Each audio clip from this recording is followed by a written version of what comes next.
Hello everyone, welcome to my channel and welcome back to my another new vlog. আমি সুদীপা নিয়ে এসেছি নতুন একটা ভ্লগ তোমাদের সামনে। তবে এটাকে ভ্লগ না বলে একটা রান্নার ভিডিও বলাই চলে, মানে কুকিং ভিডিও। তো যেদিনকার ভ্লগটা বা যেদিনকার ভিডিওটা আমি তোমাদের সঙ্গে শেয়ার করছি সেদিনটা ছিল 3 জুন 2024-এর। তো রাত যখন প্রায় 8টা 15 বাজে তখন আমি এই ভিডিওটা করা শুরু করেছি। দেখে বুঝতেই পারছো কিছু কাটাকুটি করছি। হ্যাঁ, আর তখন ভীষণ গরম, যার কারণে ওই হাফ প্যান্টটা পরে থাকা।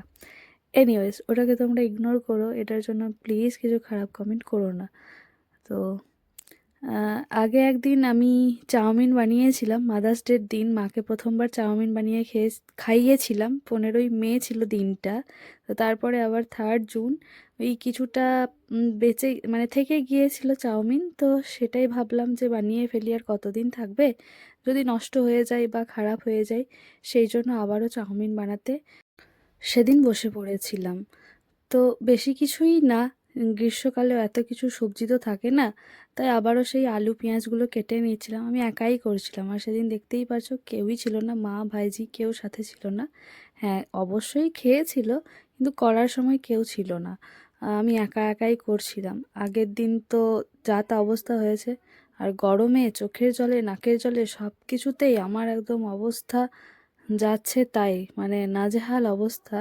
তবুও এই সমস্ত কাজগুলো আমি নিজেই করি, নিজেই করতে ভালোবাসি, কারণ আমার কাজ আমি নিজেই করব, ওইটুকুই ঠিক আছে। কাটা আমার অন্য কারোর পছন্দ হয় না, ঠিক সেরকম কোনো জোগাড় যন্ত্র অন্য কারোর আমার পছন্দ হয় না। তো আবারও যথারীতি সমস্ত কিছু কেটে নিয়ে আমি চাউমিনটাকে সেদ্ধ করতে বসিয়ে দিয়েছিলাম।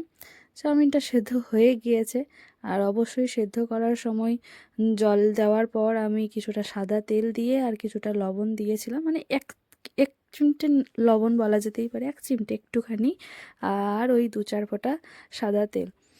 তারপর ওই তো জলটাকে ঝরিয়ে নিলাম, দেখে মনে হচ্ছে পুরো মার। তারপর সর্ষের তেল দিয়ে আমি ডিম ভেজেছিলাম। ডিম ভাজাটা সাদা তেলে করিনি, কারণ সেটা একদমই ভালো লাগবে না খেতে। আর আগের দিন আমি ভুল করেছিলাম, একটা ডিম দিয়েছিলাম, যার জন্য একদমই ভালো লাগছিল না। তো এই জন্য পরের দিন আমি 2টো ডিম দিয়েছিলাম। লবণ আমি দিইনি, শুধু তেল দিয়েই ভেজে নিয়েছিলাম। পরে তো চাউমিনে নানা রকমের সস লবণ মশলা দেবো, তখন সেগুলো অবশ্যই ওটার সাথে মিশে যাবে।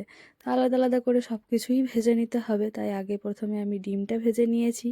তারপরে একে একে আলু ভেজেছি, পেঁয়াজ ভেজেছি, আর বাকিগুলো আমি সমস্ত কিছু সাদা তেলেই করেছি।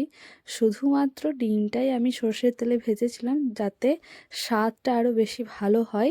সেই জন্য আলু পেঁয়াজটা একসঙ্গেই ভেজে নিয়েছিলাম। রান্না করতে আমার বেশ ভালোই লাগে, তাই চেষ্টা করি রান্না করার মাঝে মধ্যে।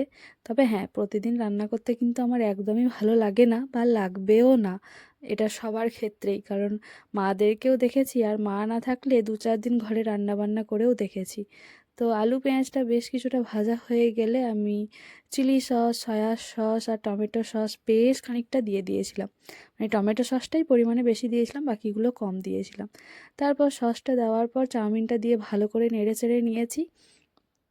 আর এই বড় প্যাকেটগুলোর সঙ্গে তো মশলা দেওয়া থাকে না, তাই আলাদা করে আমি মশলা কিনে এনেছিলাম। সেই মশলা আর লবণ, আর হচ্ছে কি ওপর থেকে হালকা একটু কাশ্মীরি লঙ্কা গুঁড়ো, এই সমস্ত কিছু দিয়ে ভালো করে নাড়াচাড়া করে নিয়েছি।